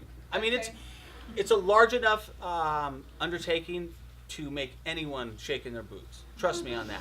Trust me on that. But we're here to help make it a little less painful and a little less scary, because we know what it takes to do it, and we're right there with you. All the people in the room will help, and we're giving you enough time to make sure you get all this stuff into place so that you can have the best day. Okay. So we will be in contact with you now over the next few months, and giving you definite times on those dates for the opening party and stuff like that.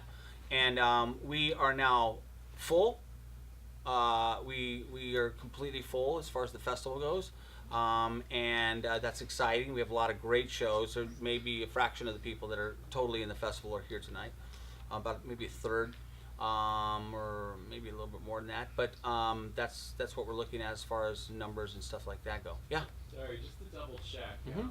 You said that Nancy was setting up all of our brown paper tickets. No. Oh, okay.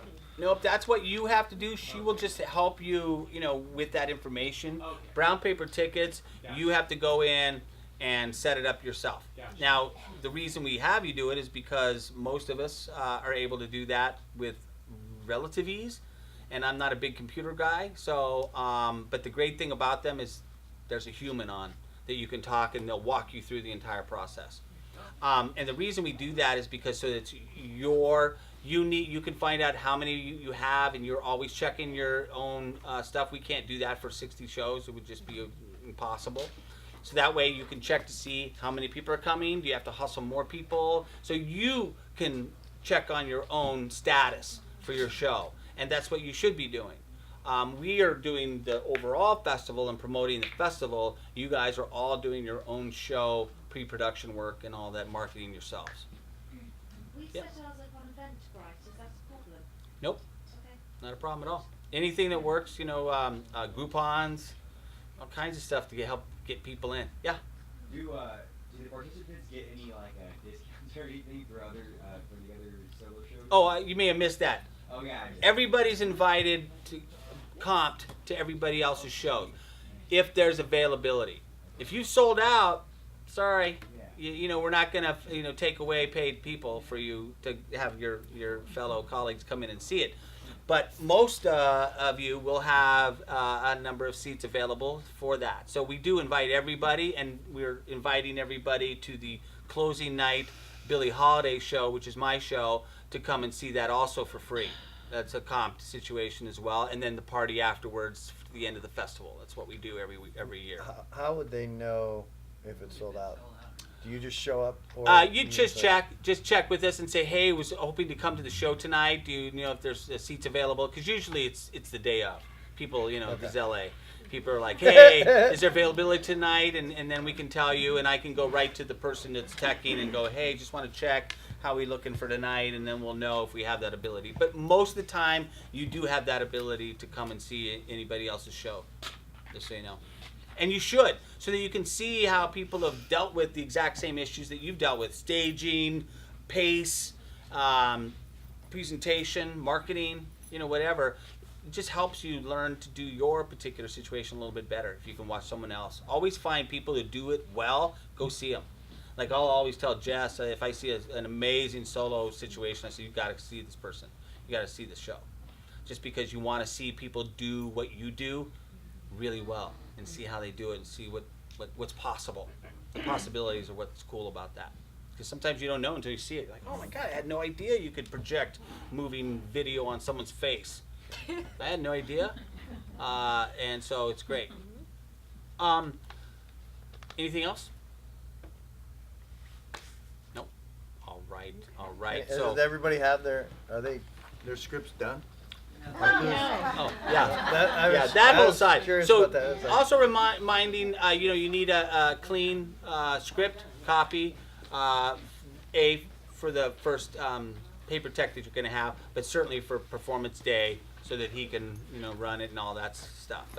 But the more organized you are, the easier things unfold. And certainly for here, just a little bit of work every day towards your show, it just adds up to when you finally get the days here, boom, everything's taken care of, everything's done. And tonight is certainly part of that process. So that you can start moving on stuff. Now you know what is the next step for you. And what we're trying to do too is give you bullet points as far as deadlines, what you should be dealing with now. That's why we tell you your graphic and your ticket link is your first two big things to take care of. Besides the show itself. Sorry, one last question. Yeah. The QLab that you use, is it something we can download for free, or do we have to buy it? You can download it for free, but there's licensing. The one that I use is QLab 4. That's the newest one. You can download it for free, and there's a demo version, and it lets you demo it for 20 minutes. But if we just wanted to buy it, we could? It's like $1,000. It's a lot. So, That's you don't want to do that. But you can rent it per day. You could do that. I don't think you need to do it, but there's an option. Like with the demo, like if I give you your file, then you can basically go into a demo mode of it for free, and do your own show. We're talking about building a show, though. I would build it, or you could build it. Whatever. You can. You would build it. He would build it for you because it's like having to do a whole computer program and you don't know very well. Relearning it. I wouldn't want to do that, but someone that does it really fast. Also, what helps that too is the day of your show, the skill and quickness in which they do it really pays off big time. That's why I would like to have your stuff earlier. Like at least 2 weeks ahead of time. The script earlier or the script and everything, so we do the paper tech way ahead of time. So I'm 2 weeks before your show. Right. So then by the time we come in for your show, I'm already done with QLab, and then we're just adding your lights to that. Okay. So if does that make sense? Yes, it does. Brian, when is the video of tonight available online? A year, What? Next year. Next. No, soon, probably within 24 hours. Okay. I would guess, Yeah. depending on Ilmar's schedule. But yeah, they would be able to do that, and then you can go back and kind of, that's why we do this, because it's just so much information. But if a particular question comes up, then you can just ask us, and if she doesn't have that answer, then she'll get me involved, and I'll answer it for you. But we have a lot of access. Both Jess and Nancy are very accessible, and my time's a little less so. But certainly, if you need something answered, I can do that for you, no problem. You can text me or email or something like that, if she can't answer for you. Yeah. Is the QLab stuff, is that something that, like, once you do, we can get a copy of? Or is that Yeah, I will something- give you all your files and all the whole thing, so you could take that somewhere else. Which is really great, because normally that would be hundreds and hundreds of dollars to do Sure. something like that. Some of the people that already have theirs, now they come here and we just manipulate it a little bit. So it's not a whole redesign, but I'm not going to hold it from you. It's Right. like- And a lot of the fringe festival venues use QLab as Yeah. well. Well, Yeah. I mean, and that's what I heard. Yeah. Like, it's like, when you develop your show, you always Mhm. develop a very simplified version. Yeah. Depending on the venue, and then like the QLabs are very varied. Like, Yep, they it's can true. do certain things, some can't do other things Right. that you Right. have in your QLab. So Yep. they have to manipulate it in a Yeah. certain way. Yeah, the newest version he said has the lights involved. We have a whole lighting board that's separate from it, but it talks to each other. Okay. So even though the lights are programmed with the lighting board, QLab still tells it when to go. Gotcha. So everything's in one seamless design. So Okay. So even though you're not available for the graphic, I'm not saying I'm not. I'm just saying I'm Ask not after right you now. say your first. After You're stressing about You're this, right? yeah, Stressing me out. And Like you finding wardrobe for shit. had mentioned Vistaprint. You could go on there and there's templates that you can design it yourself. They have design and then you can just add to it. Okay. And before you buy it, just keep it in your cart, take a picture with your phone, and send it to Nancy and say, "Is this good? Yeah. This look-" Okay. So that way it saves you money on a design. Yeah. And also on that same thing, real quick before you guys split, also you can come by anytime, like during the day, like this week or something, and look at those pieces of furniture if you want, like you were looking at certain things. I'm here almost every day, all day, so just text me or work out a time and say, hey, I'm in the neighborhood, can I just swing by and kind of look at your furniture or your carpet, rug Do we have your choice phone number? selection. It is on here, but I can give it to you right now. It's 818 687 8559. That's my cell. 8559. Yep. And you can text me and do all that. We call you all hours of the night. I was just gonna say. No. What are you doing right now? No. What are you doing? Yeah. What are you doing? What's going on? What do you think of this guy? I'm freaking out. My show It's I'm gonna having be a on breakdown. Yeah. I'm having But- a breakdown. You said if I had any That's questions, right. I could call you. You act like it hasn't Why happened. is this guy blue? You had a question? Yeah. Yeah, if I wanted to get one more box, is there a place that I can rent it from, or can you get access and I can just pay? I don't know about that, but that's something that's very doable as far as construction wise. Like he can build you one. You know, There's Brandon three can, of these and yeah, two he of could those. build you a custom one, or Brandon has the skills. That's why we have him on board. Yeah. Is that he has a lot of different skills. He can construct stuff. He can and design things and everything. So it's kind of a one-stop shop instead of a bunch of different people to do your show, which is what the norm is. But really think about that before you actually. No. I'm not saying I won't do it. Just saying, do you really need it? Is that another Yeah, cost that we you don't really want need things to so much. do? Could you use chairs instead, or maybe you could find something Who's that got the works pen? for you? What? I'll come after you. I'll find the pen. Goddamn. But yeah, it's Someone got definitely out? possible. But I don't want you to Where'd think that come that from? Got a pen? that's the only option. Is there, can I have one more thing? And I'll- Yeah, of course you can. I already sent my postcard graphics to Nancy, but Okay. like I mentioned, an idea for postcard I might use instead. Can I switch it? Of course Is you there can. a date when you can't switch it? And No, not. I mean, right now it's just one of those things where that's going to happen all the time. So we're changing stuff and all that. So don't feel too constricted. It's really your own show. It's not like you're like tonight. Even though it said mandatory, I mean we're just trying to get you to make sure that you're here and do all that stuff. If you can't make it, we're not going to come after you or anything like that. We're just trying to get you as much information to help you do your shows as possible. So, but yeah, if you have more questions, that's why we have Nancy, we have Jess and me as well, and then of course Brandon, if you have technical information that you need answered. Okay? Thank you. Bye. Thank you guys. Thank you very much.